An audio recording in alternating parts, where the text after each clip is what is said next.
Eh, el libro se refiere a la campaña de las internas o de las primarias pasadas. Alguien puede decir, bueno, pero ¿por qué leer ahora un libro sobre lo que ya no está? Es decir, bueno, porque lo que estamos viviendo ahora como campaña política es la consecuencia de lo que aparece en este análisis semiótico. Completamente, ¿no? La cadena de causalidades, ¿no?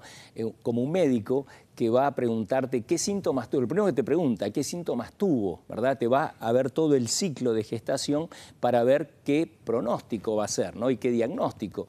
Del mismo modo, el libro lo escribí, empecé la segunda mitad de junio, ¿no? Luego de que los últimos ecos antes de que empezara el Mundial, por eso el Mundial tiene lugar, hablo de Suárez, hablo de Mujica, de cosas que aparentemente uno dirá, ¿y qué tiene que ver? Todo tiene que ver, o el fútbol no tiene que ver con la política en Uruguay. No se hablaba que Dilma Rousseff, si ganaba Brasil, que no le fue muy bien, ¿verdad?, sí, tenía asegurada la reelección. No es nada ingenuo pensar que en Uruguay, ¿verdad?, también tiene un peso muy grande y esa salida, ese exabrupto tan grande, ¿no?, de Mujica, tiene que ver con todo eso. Pero yo pienso que la semiótica te ayuda a ver... el fútbol significa, la manera como fue eliminado Uruguay significó una gran frustración. Sí. Cuando todo el país pensaba que tenía chance de seguir más adelante. Exacto. Tuvo mucho de humillación para Uruguay lo que pasó con Suárez. Pienso que sí. Y eso refleja el estado de ánimo de la gente. Claro. Que luego se traslada, en fin, a otros escenarios públicos como la política, claro, probablemente. Tiñe toda la atmósfera, ¿verdad?, lo que se saca como conclusión. Y yo, por ejemplo, reflexiono allí porque hablo de dos tipos de héroes. Hablo bastante de lo heroico y alguien dirá, ¿qué tiene que ver lo heroico? Eso de la literatura. Y la literatura y la vida tienen mucho que ver. Y, por ejemplo, analizo un documental que hace Mateo Gutiérrez que se llama El hombre detrás del político. Se va al lugar donde se fue Larrañaga, efectivamente, luego de la derrota, que es otro capítulo. Es un discurso que yo llamo de una tristeza épica, cuando él en el Hotel Splendor, donde esperaba la victoria, pero como vos bien decís, venían cabeza a cabeza, pero había algo como de justicia poética, le tocaba a él, digamos. Eso es absurdo, la democracia no le toca a nadie, no es como la sucesión dinástica, pero había cierta lógica, digamos, que lo que tú dijiste varias veces, por su edad, su trayectoria, ¿verdad?, las canas, era él el que mejor podía conducir a ese partido nacional hacia una victoria o por lo menos una pelea reñida con el Frente Amplio. Y entonces yo creo que el héroe, por ejemplo, Suárez, es un héroe individual, es lo individual llevado al colmo, por el lado, si querés, casi del desvío, ¿no?, de ese acto completamente anómico, ¿eh? Como decía el New York Times, están los que dan golpes, los que dan codazos, y después viene Suárez, decía, ¿no? Sí, seguro, claro. Y entonces, fíjate el peso de la selección, que es el héroe colectivo, fue muy bajo. Estaban antes de que jugara Suárez por la rodilla, ¿te acordás? Sí. Había una plegaria, un Padre Nuestro muy gracioso en internet que decía, ¿no?, Suárez, que estás en el banco, sagrada sea tu rodilla, qué sé yo. Entonces ves que lo heroico Hollywood, o sea, el hombre solitario que llega al pueblo a salvarlo, tiene todavía un peso enorme.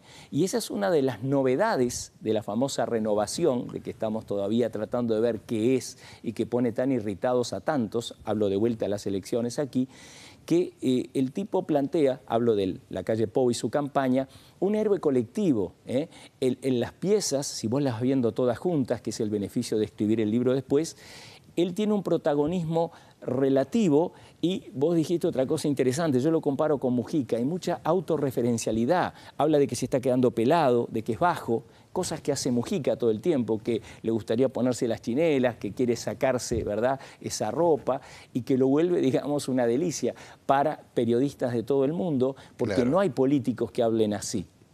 A calzón quitado, digamos, ¿no? Y este muchacho, de algún modo, pero por otro lado... Es que de alguna manera es la ley del péndulo, porque da la impresión de que la calle es la antítesis de Mujica, la antítesis exacta de Mujica. ¿Por qué la antítesis? Y porque, bueno, por la edad, por el lugar social o socioeconómico de donde proviene, por la forma como se viste, el lenguaje que utiliza, el estilo de vida, en fin. Sí. Y sin embargo daría la impresión, porque bueno, si votó la misma ciudadanía que votó a Mujica, no podría hacer que aumentara la perspectiva electoral del Partido Nacional. No, pero fíjate qué interesante, es otra ley de lo que yo estudio, que hay un concepto que es lo verosímil.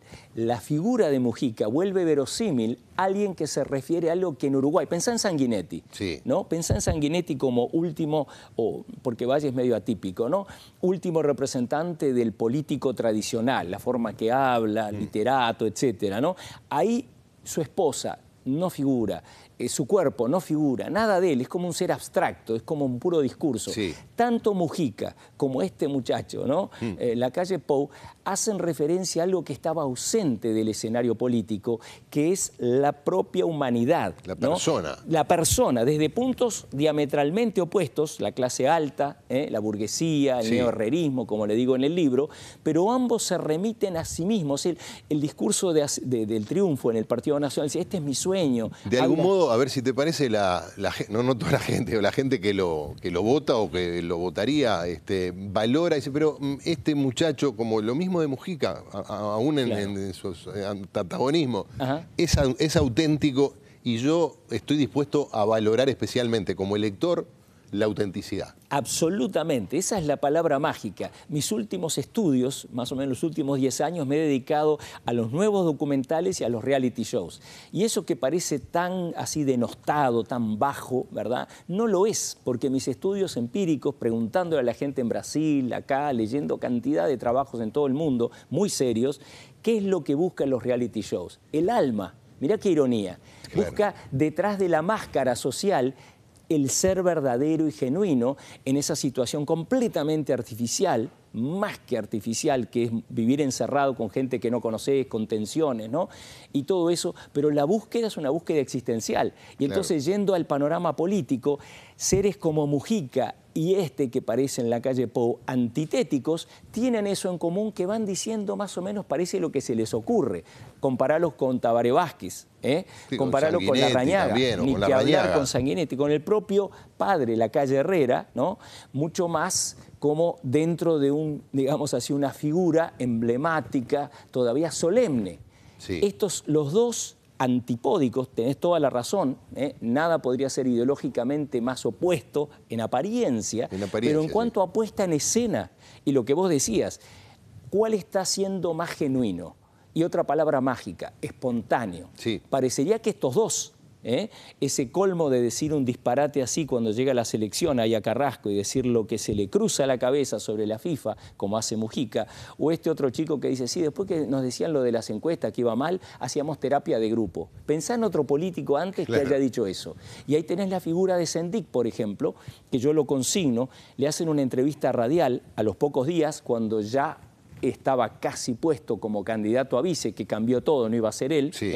Por dos hechos. Su nombre, glamour, le dice Mujica. A veces usar esa palabra, solo Mujica puede animarse a decir, alguien que lleva el apellido del fundador de los movimientos guerrilleros, tiene glamour, dice lo que se le canta. Sí, pero la gente no vota glamour.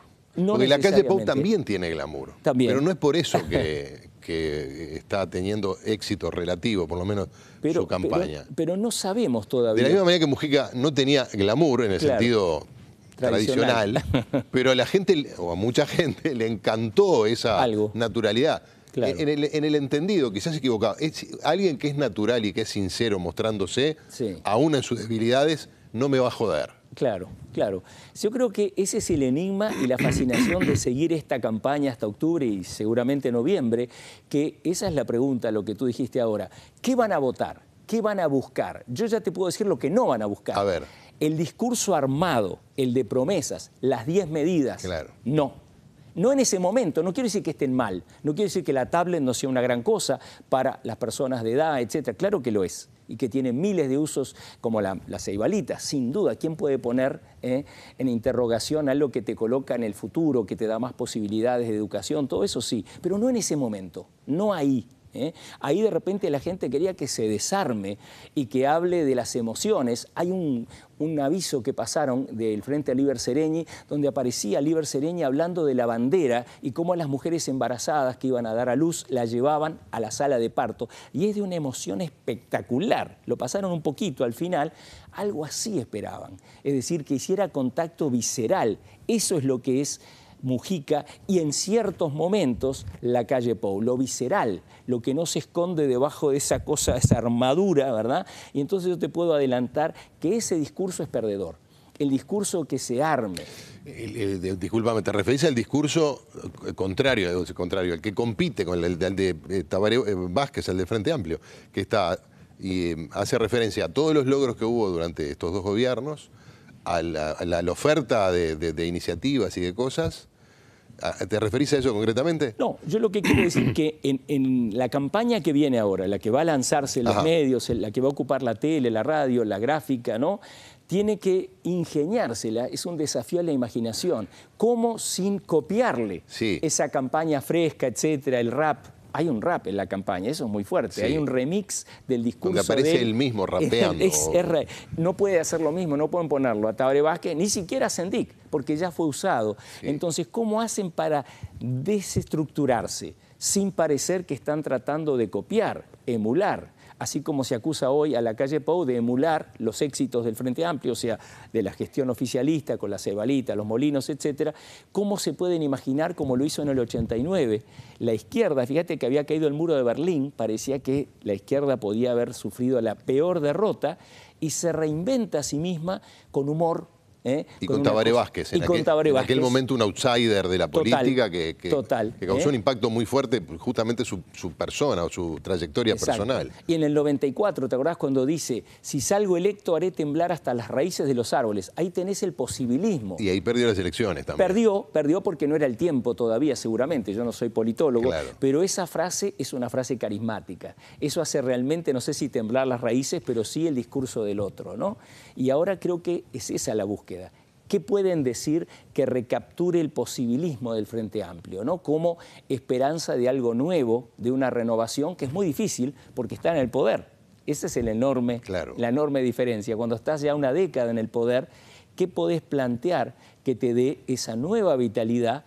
Y entonces yo hago un pronóstico también que digo, la figura del vicepresidente no podrá ser simplemente una vitrina, no podrá ser el glamour juvenil, que algo de eso dijiste recién, de un Raúl Sendik.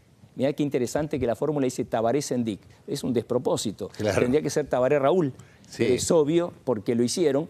Y del otro lado, Larrañaga, por su trayectoria, yo hago un chiste hace años, es el principio petirrojo por Robin, el compañero del hombre murciélago, que siempre el vice tiene que ser subordinado, tiene que ser alguien que no llame tanto la atención.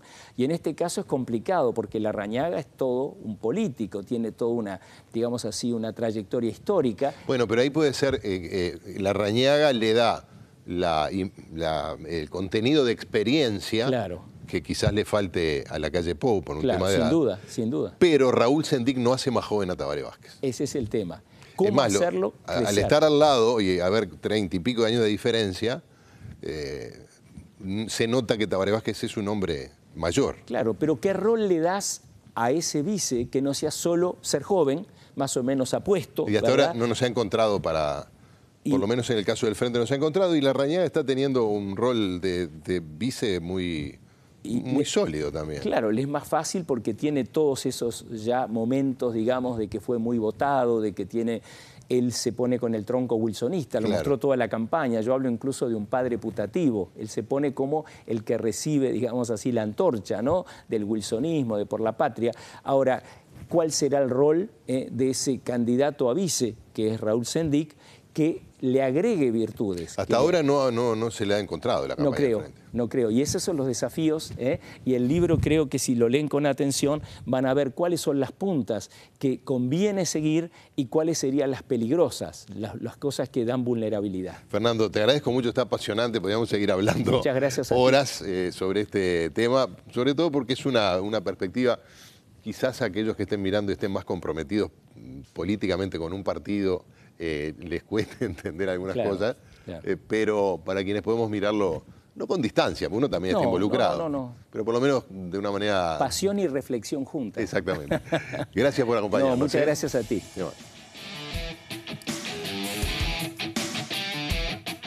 Busca en librerías Disney World de Sandino Núñez, edita